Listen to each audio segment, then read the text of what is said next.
Good morning વિદ્યાર્થી મિત્રો, આપણે પાઠ 2 અનૂઠે ઇન્સાન જોયો હતો. બરાબર. એમાં આપણે બંને પ્રસંગો જોયા હતા. પહેલો પ્રસંગ છે નેપોલિયન બોનાપાર્ટનો, બરાબર, એમના બાળપણની કથાનું વર્ણન હતું. અને બીજો પ્રસંગ હતો કે સચ્ચા દાન. એમાં એક કૌમુદી નામની છોકરી છે, એને દેશ માટે જે દાન કરી હતું એની સાચી દેશભક્તિનું વર્ણન હતું. હવે જોઈએ કે આપણે અભ્યાસની અંદર પ્રશ્ન જોયા હતા. બરાબર. એમાં આપણે જો અહીંયા વ્યાકરણ તરીકે અહીંયા આપ્યું છે પ્રશ્ન 4 જુઓ. પ્રશ્ન 4 આપણે જોયું હતું कि नीचे संज्ञा से बनने वाले विशेषण शब्द दिए गए हैं, उनका वाक्य में प्रयोग करके लिखिए. આ મેં તમને ઘરેથી લખવા આપી દઉં. બરાબર. હવે જો વાક્યમાં પ્રયોગ કરવાનો છે, તમને એકાદ બે ઉદાહરણો બતાવી દો. બરાબર. ધર્મ, તો એનું વિશેષણ શું થાય? ધાર્મિક. હવે એનો वाक्य में प्रयोग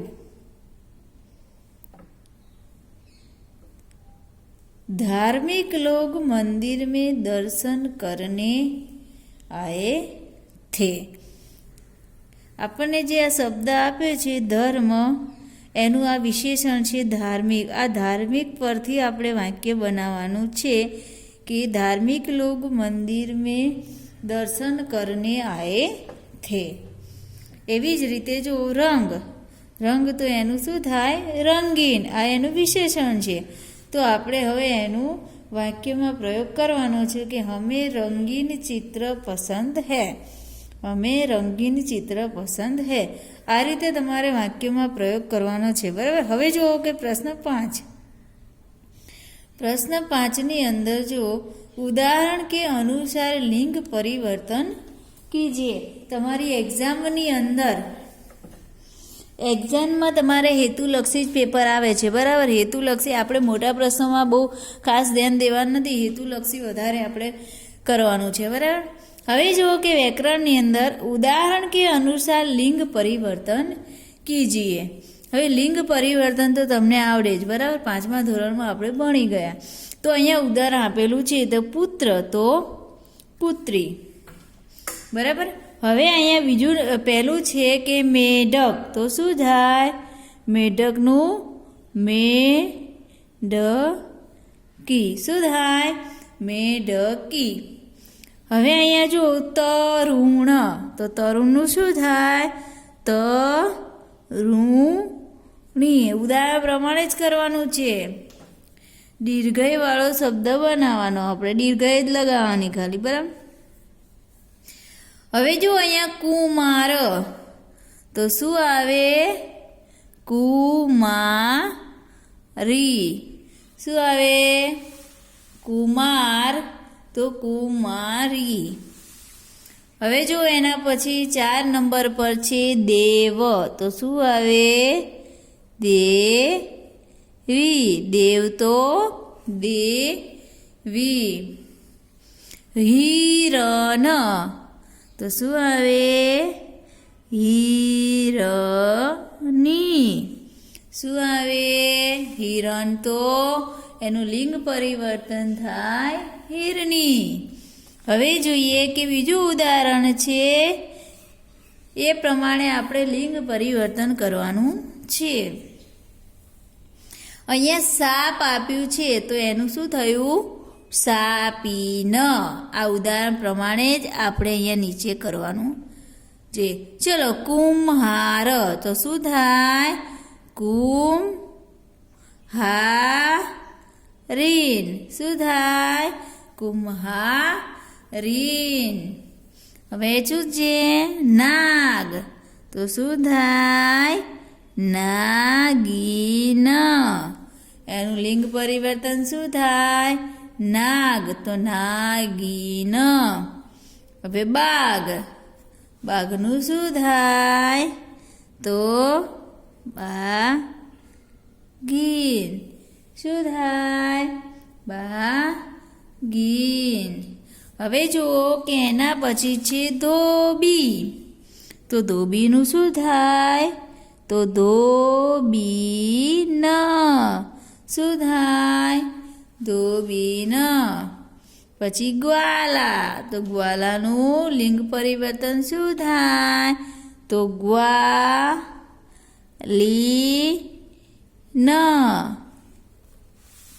હવે નીચે ઉદાહરણ જો મોસ્ટ આઈએમપી છે, એક્ઝામમાં પૂછાશે જ, બરાબર? એટલે ખાસ ધ્યાન યાદ કરજો. બીજું ઉદાહરણ છે મોર. તો મોરની. હવે તો શેર. તો શું આવે? હવે તમને આવડી જવું જોઈએ. શેરની. જાદુગર. તો શું આવે? જાદુગરની. શું આવે? જાદુગરની. હવે જુઓ કે માસ્ટર. હવે તમને ખબર પડી ગઈ હશે. માસ્ટરીન. શું આવે? માસ્ટરની. સોરી, અહીંયા આગળ માસ્ટરની.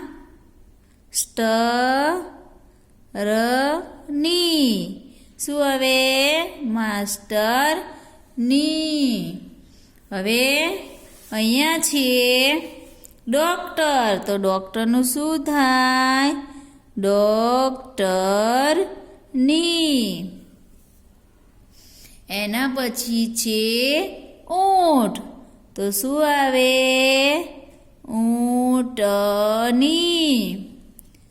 બરાબર. હવે તમને લિંગ પરિવર્તન આવડી ગયું.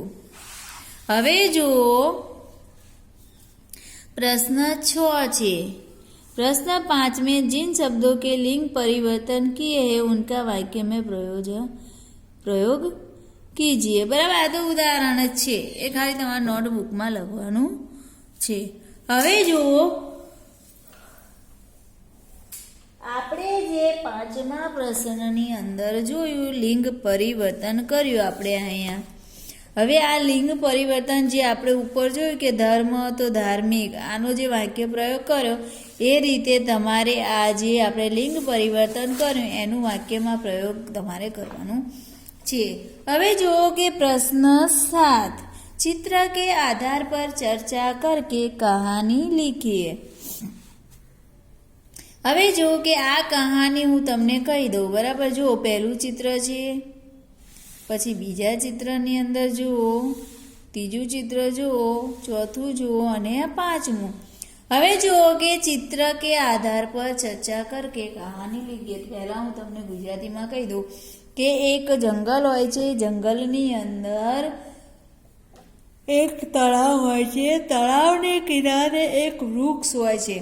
આ વૃક્ષની ઉપર એક પક્ષી રહેતું હોય છે અને તળાવની અંદર કાચબો રહેતો હોય છે અને ઉંદર પણ તળાવના કિનારે એક બખોલની અંદર ઉંદર પણ એની દરમાં ઉંદર રહેતો હોય છે અને એક હિરણ પણ ત્યાં હોય છે. બરાબર. એટલે કે હરણ. આ ચારેયને ખાસ દોસ્તી થઈ ગયેલી. હવે એકવાર થાય છે એવું કે આ જંગલની અંદર એક શિકારી આવે છે. હવે જો શિકારી આવે છે એટલે શિકારીને પક્ષી, કાચબો અને ઉંદર જોઈ જાય છે. હવે જુઓ કે શિકારી જ્યારે જંગલમાં આવે છે ત્યારે પક્ષી ઉડી જાય છે અને જે કાચબો છે તળાવના પાણીમાં જતો રહે છે અને જે ઉંદર છે એ એના દરમાં જતું રહે છે. હવે જે હરણ છે એને ખબર નથી હોતી કે શિકારી આવે છે. બરાબર. હરણે શિકારીને જોયો હોતો નથી એટલે શિકારીએ આ હરણ ઉપર જાળ નાખી અને આ હરણ છે એ જાળની અંદર ફસાઈ ગયું. હવે જુઓ પક્ષી ઉડી ગયું. બરાબર. કાચબો તળાવમાં ગયો પણ પેલા દરની અંદરથી ઉંદર છે એ જોઈ રહ્યું છે. એણે પોતાના મિત્રની મદદ કરવી જોઈએ એ વિચાર એણે કર્યો. એટલે એ તરત જ એ દરમાંથી બહાર આવીને એ જાળીની અંદર જે હરણ ફસાયેલું હતું એ જાળીને પોતાના દાંત વડે એને જાળીને કાપી નાખી અને એમ હરણ બહાર નીકળી ગયું અને દોડી ભાગીને, એટલે કે પછી હરણ એ ઝાડમાંથી નીકળીને ભાગી ગયું આમ એને પોતાની દોસ્તીને નિભાવી. હવે જુઓ, હવે આપણે હિન્દીમાં સમજી લે. તમારે કહાની લખવાની છે હિન્દીમાં, એટલે હિન્દીમાં આપણે સમજવું પડે ને. જો તમને ચિત્રની અંદર પક્ષી છે, કાચબો છે, હરણ છે, ઉંદર છે, આ ચારેને ખાસ મિત્રતા હતી. પણ શિકારી જ્યારે જંગલમાં આવે છે ત્યારે શિકારીને જોઈને પક્ષી ઉડી જાય છે, કાચબો તળાવમાં જતો રહે છે. પણ ઉંદર છે એ હરણની મદદ કરે છે, એને ઝાડ પોતાની દાંતથી કાપી નાખે છે અને હરણ ભાગી જાય છે. આમ શિકારીને ખાલી હાથે પાછું જવું પડે છે, એટલે કે હરણ બચી જાય છે. બરાબર.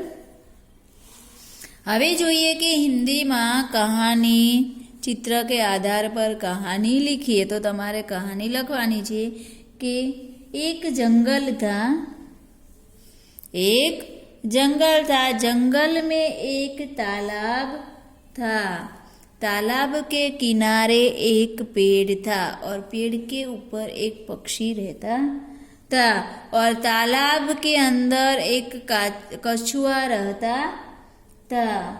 पेड़ के नीचे बिल में, दर एटले बिल में एक चूहा रहता था. हिरन.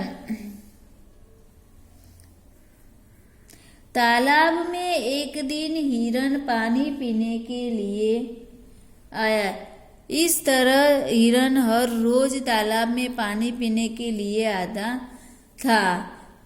इस तरह इन चारों के बीच दोस्ती हो गई. चूहा, कछुआ, पक्षी और हिरन, इन चारों के बीच गाढ़ दोस्ती हो गई. एक दिन शिकारी शिकार करने के लिए जंगल में आया. तब पक्षी, उसे देखकर पक्षी उड़ गए. कछुआ तालाब में चला गया. चूहा अपने बिल में चला गया. हिरन ने शिकारी को नहीं देखा. जो शिकारी को देखा होता तो हिरन भाग जाता, लेकिन उसने शिकारी को देखा नहीं था, इसलिए शिकारी ने उस पर जाल फेंका और उस जाल में वो हिरनी फंस गई, वो हिरन फिसल गया. हिरन उस जाल में फंस गया. शिकारी सोचता था कि थोड़े समय में हिरन मर जाएगा, मैं उसे ले जाऊंगा. शिकारी क्या सोचने लगा? शिकारी सोचने लगा कि इस जाल में हिरन थोड़े समय के बाद वो मर जाएगा, फिर मैं उसे ले जाऊंगा. मगर जो चूहा था, जो बिल में रहकर देख रहा था, उसने देखा कि हिरन जाल में फंस गया है. वो अपने मित्र हिरन की मदद करने आ गया. वो जाल को अपने दांतों से काट लिया. चूहे ने अपने दांतों से उस जाल को काट दिया और हिरन जाल से मुक्त होकर भाग गया. शिकारी को खाली हाथ वापस जाना पड़ा. इस कहानी से हमें क्या सीख मिलती है? इस कहानी से हमें सीख मिलती है कि मुसीबत में फंसे मित्रों की मदद हमें करनी चाहिए. क्या सीख मिलती है? कि मुसीबतों में फंसे अपने मित्रों की मदद करनी चाहिए. इस कहानी का शीर्षक क्या है? हिरन और शिकारी व सच्चा मित्र. મિત્રતા. તમને કહાનીમાં ખબર પડી ગઈ હશે, બરાબર? એક જંગલ था, जंगल के किनारे एक तालाब, એટલે કે जंगल में एक तालाब था और तालाब के किनारे एक पेड़ था. इस पेड़ में एक पक्षी रहता था. तालाब में कछुआ रहता था. तो तालाब के किनारे एक बेल में चूहा रहता था.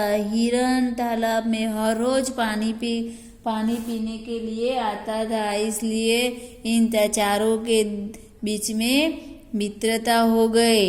लेकिन एक दिन एक शिकारी शिकार करने के लिए जंगल में आता है। शिकारी को देखकर पक्षी उड़ जाता है, चूहा बिल में चला जाता है, कछुआ तालाब में चला जाता है। लेकिन हिरन ने शिकारी को देखा नहीं था, इसलिए वो उसकी जाल में फंस गया। लेकिन बिल में से ये चूहा सब देख रहा था। वो अपने मित्र की मदद करने के लिए दौड़ आया।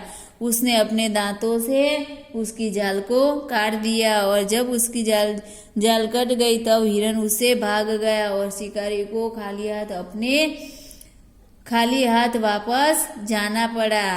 इस कहानी से हमें यह सीख मिलती है कि मुसीबतों में फंसे मित्रों की मदद हमें करनी चाहिए। मुसीबतों में फंसे मित्र को छोड़कर हमें नहीं जाना चाहिए, हमें उसकी मदद करनी चाहिए। હવે સ્વાધ્યાય જુઓ કે સ્વાધ્યાયની અંદર પ્રશ્ન આપેલા છે તમને कि नेपोलियन की बहन का नाम क्या था। तो नेपोलियन की बहन का नाम इलाइजा था। नेपोलियन की बहन का नाम क्या था? तो इलाइजा था। नेपोलियन लड़की को अपने घर क्यों ले गया? नेपोलियन लड़की को अपने घर क्यों ले गया? क्योंकि नेपोलियन खेलते खेलते इस लड़की से टकरा गया था। जब वो उस लड़की से टकरा गया तब उसकी टोकरी में से सारे अमरूद गिर गए और कीचड़ में वो लड़की के सारे अमरूद कीचड़ में गिर गए और खराब हो गए, इसलिए वो लड़की रोने लगी। तब नेपोलियन उससे बहुत दुखी हुआ और उसने कहा कि तुम मेरे घर चलो, मैं तुम्हें तुम्हारा खर्चा दिलवा दूंगा। गांधी जी ने कौमुदी से क्या कहा? गांधी जी ने कौमुदी से क्या कहा? तो जो कि આપણે બીજો પ્રસંગ જોયો કૌमुदी અને ગાંધીજી વચ્ચેનો, બરાબર। तो गांधी जी ने कौमुदी से कहा, तुम्हें यह तो मालूम होगा कि ये गहने देने के बाद तुम फिर नए गहने नहीं बनवा पाओगी। गांधी जी ने कौमुदी से क्या कहा? तो गांधी जी ने कौमुदी से कहा कि तुम्हें मालूम है कि तुम यह गहने मुझे देकर फिर नए गहने तुम नहीं बनवा सकोगी। गांधी जी ने कौमुदी से क्या कहा? जो बराबर आपने हस्ताक्षर करने के बाद गांधी जी ने क्या लिखा?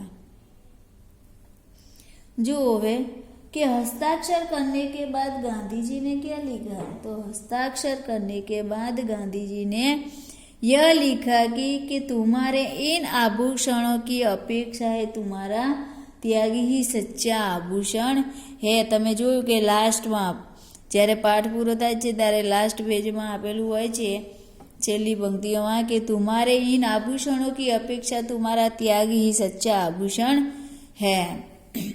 હવે જુઓ प्रश्न 2, अपने गांव में घटी कोई आंखों देखी घटना के बारे में लिखे। તમારે લખવાનું છે। इस इकाई के आधार पर अपने मित्रों से पूछने के लिए 5 सवाल। चलो प्रश्न 3 जुओ कि विराम चिन्हों का उपयोग करके परिच्छेद फिर से लिखिए और अनुवाद कीजिए। बराबर।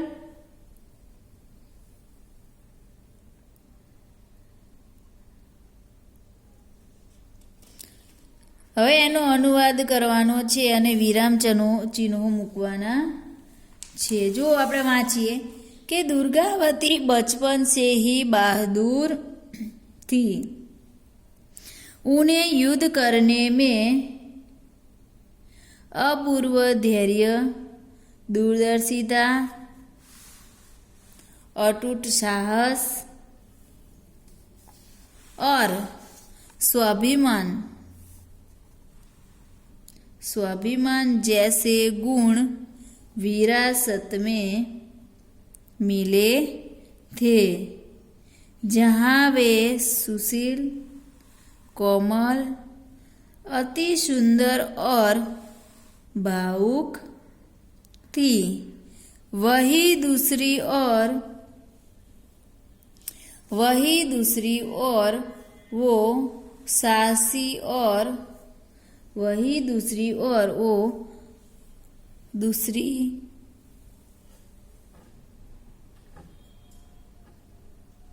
साहसी और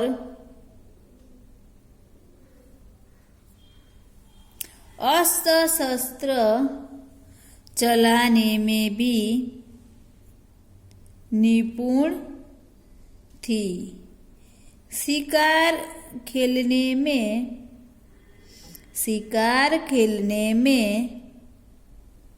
હવે જો અહીંયા નિપુણથી અહીંયા આવશે પૂર્ણ વિરામ. આપણે વિરામ ચિહ્નોનો ઉપયોગ કરવાનો છે, બરાબર. નિપુણથી અહીંયા આગળ આવશે પૂર્ણ વિરામ. હવે જોઈએ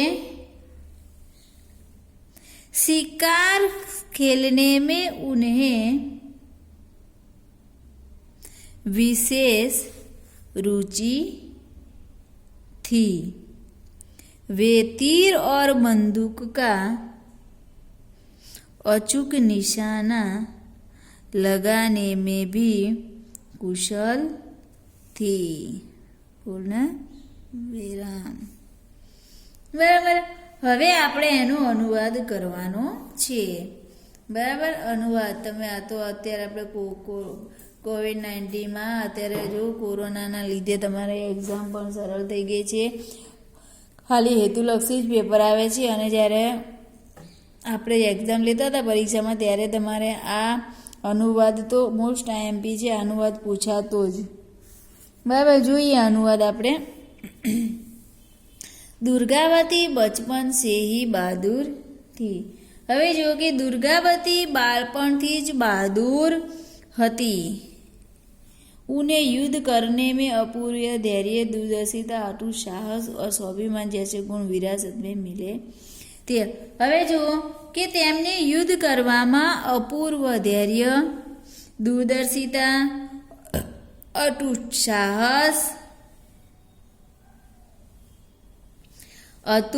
સાહસ અને સ્વાભિમાન જેવા ગુણ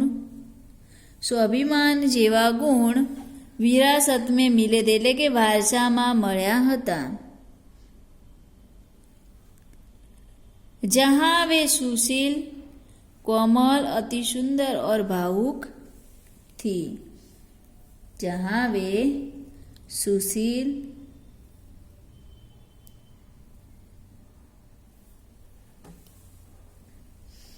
સોરી આપણે અહીંયા વિરામ ચિહ્નોનો ઉપયોગ કરવાનો છે, બરાબર. આપણે બે જગ્યાએ કર્યો, સોરી ભૂલી ગઈ. હવે જોઈએ આપણે કે दुर्गावती बचपन से ही बहादुर थी. અહીંયા પણ પૂર્ણ વિરામ આવશે. उन्हें युद्ध करने में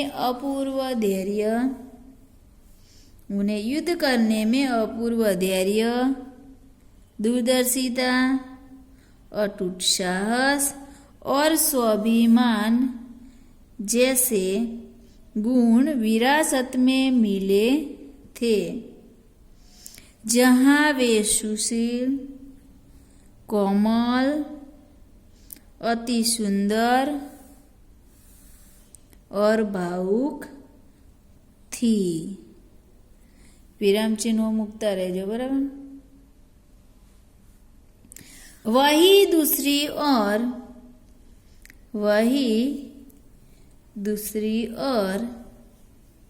ओर से वीर, साहसी और अस्त्र शस्त्र चलाने में भी निपुण थी. शिकार खेलने में उन्हें विशेष रुचि थी. पूर्ण विराम. वे तीर और बंदूक का अचूक निशाना लगाने में भी કુશળ થી. ચલો આપણે વિરામ ચિહ્નોનો ઉપયોગ કર્યો. હવે આપણે એનું ભાષાંતર એટલે કે એનું અનુવાદ કરીશું કે दुर्गावती बचपन से ही बहादुर थी, એટલે કે दुर्गावती છે એ બાળપણથી જ બહાદુર હતી. ઉને યુદ્ધ કરને મેં, તેમને યુદ્ધ કરવામાં અપૂર્વ ધૈર્ય, દૂરદર્શિતા, અટૂટ સાહસ અને સ્વાભિમાન જેવા ગુણો વારસામાં મળ્યા હતા. जहाँ वे सुशील कोमल अति सुंदर और भावुक थी। तो के जे एक बाजू ते सुशील कोमल अने अत्यंत सुंदर अने भावुक हती, वही दूसरी ओर से वीर साहसी और अशस्त्र चलाने में भी निपुण थी। तो बीजी बाजू वीर साहसी और अशस्त्र चलावामां पण होशियार हती। शिकार खेलने में उन्हें विशेष रुचि थी। શું કહે છે કે શિકાર રમવામાં તેમને વિશેષ રુચિ હતી। તે એટલે કે તે તીર અને બંદૂકનું અચૂક નિશાન લગાવવામાં પણ કુશળ હતી। હવે જોઈએ આપણે ભાષા સજ્જતા। એમાં કહાવતો છે, બરાબર। કહેવતો તમારે મોસ્ટ આઈએમપી છે બધી જ, આખી એક્ઝામની અંદર આ પૂછાશે। આમાંથી જ તમને કહાવત આવશે, બરાબર। એ તમારે યાદ કરી લેવાની છે। જોઈએ પહેલું, આયે તે હરિભજન કો ઓટન લગે કપાસ। આપણું છે કહાવત છે, આયે તે હરિભજન કો ઓટન લગે કપાસ। આપણે એનો અર્થ જ લખવાનો છે, આ બધું યાદ કરવાનું નથી। ખાલી એનો અર્થ આ થાય કે આયેથી હરિભજન કો ઓટન લગે કપાસ, એનો અર્થ છે अच्छा काम छोड़कर महत्वहीन काम में लग जाना। आ एनो अर्थ छे, बराबर।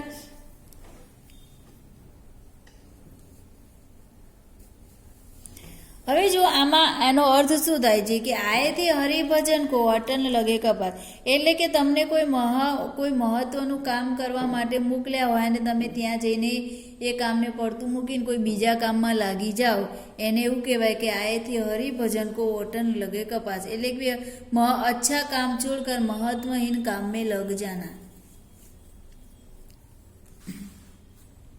उल्टा चोर कोतवाल को डांटे।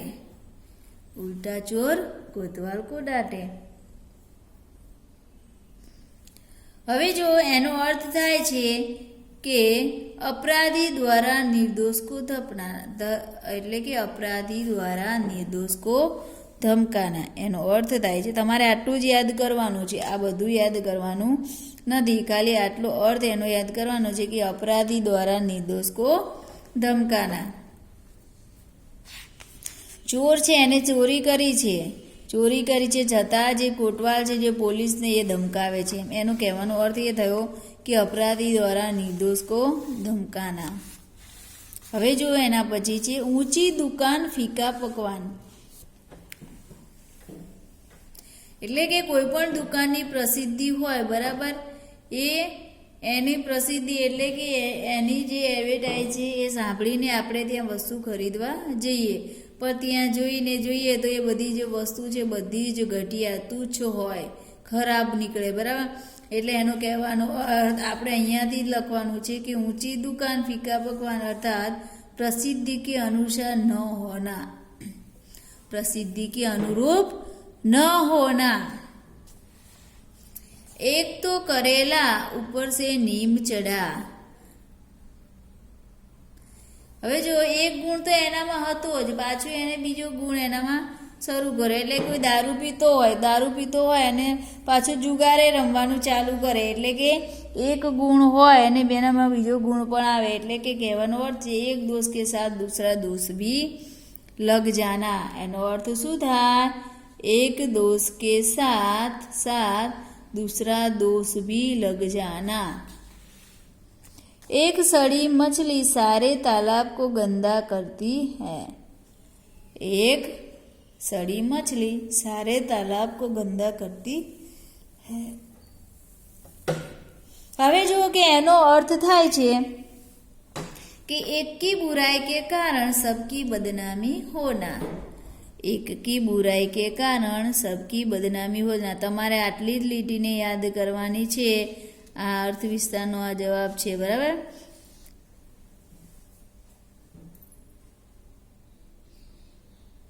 હવે જોઈએ કે કંગાલી મેં આટા ગીલા, ગરીબાઈ હોય બરાબર, એમાં પાછો થોડોક આટો હોય ને એ પાછો ઢીલો થઈ જાય તો એને આપણે રોટલી કઈ રીતે બનાવીએ? એનો કહેવાનો અર્થ એ છે કે પહેલાં ખૂબ જ ગરીબ હોય અને નાની નાની નોકરી કરીને પોતાનું ગુજરાન ચલાવતા હોય અને હવે પાછી એ નોકરી પણ છૂટી જાય, એટલે કહેવાનો અર્થ અહીંયા એવો છે કે મુસીબત મેં ઓર મુસીબત આના, કંગાલી મેં આટા ગીલા એટલે મુસીબત મેં ઓર મુસીબત આના। કहाँ રાજા ભોજ ઓર કहाँ ગંગુ તેલી, હવે એનો અર્થ એ થાય કે दो व्यक्तियों की स्थिति में बहुत अंतर होना। गंगू तेली છે બરાબર અને પેલો રાજા ભોજ છે એટલે બંને વ્યક્તિમાં જે અંતર છે એની વાત કરી છે કે दो व्यक्तियों की स्थिति में बहुत अंतर होना। कोयले की दलाली में हाथ काला, એનો અર્થ થાય કે बुरे के साथ रहने पर बुराई मिलती है। શું અર્થ થાય એનો? कोयले की दलाली में हाथ काला,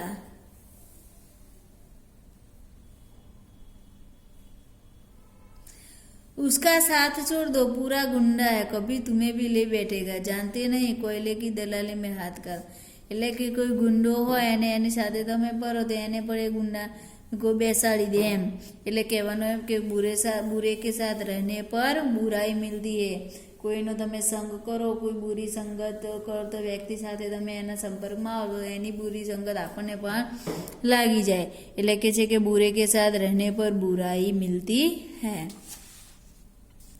ચમડી જાય પર દમડી ન જાય, એનો અર્થ છે કંજૂસ વ્યક્તિ કષ્ટ સહન કરી લેતા હે। શું થાય?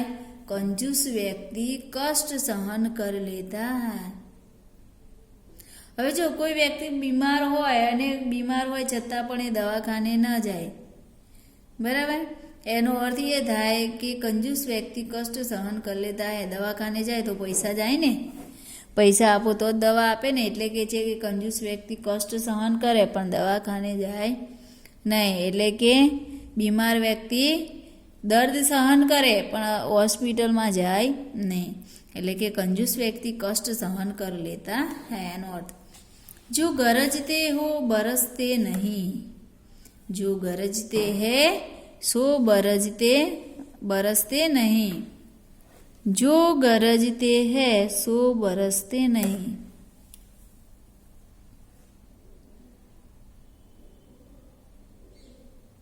હવે જો ઘણા લોકો બોલતા હું તો કે આ એક્ઝામમાં પ્રથમ આવીશ, હું આટલા મારા માર્ક્સ આવશે, આટલા માર્ક્સ છે, પણ જે બોલ કરે ને એ ક્યારેય આગળ ના આવી શકે બરાબર, એટલે કે જે ગરજ તે હે સો બરસતે નહીં, એટલે કે જે બોલ કરે છે ને એ ક્યારેય આગળ ના આવે, એનો અર્થ એ છે કે જો ડીંગ મારતે હે વે કામ નહીં કર सकते। શું કહે છે? એનો અર્થ શું થાય કે જો ડીંગ મારતે હે વો કામ નહીં કર सकते, जो ડીંગ મારતે હે વો કામ નહીં કર सकते। હવે જોઈએ આપણે લાસ્ટ પેજ પર કે નામ બડે ઓર દર્શન છૂટે, તો એનો અર્થ થાય છે કે પ્રસિદ્ધિ અધિક કિંતુ તત્વ કુછ નહીં।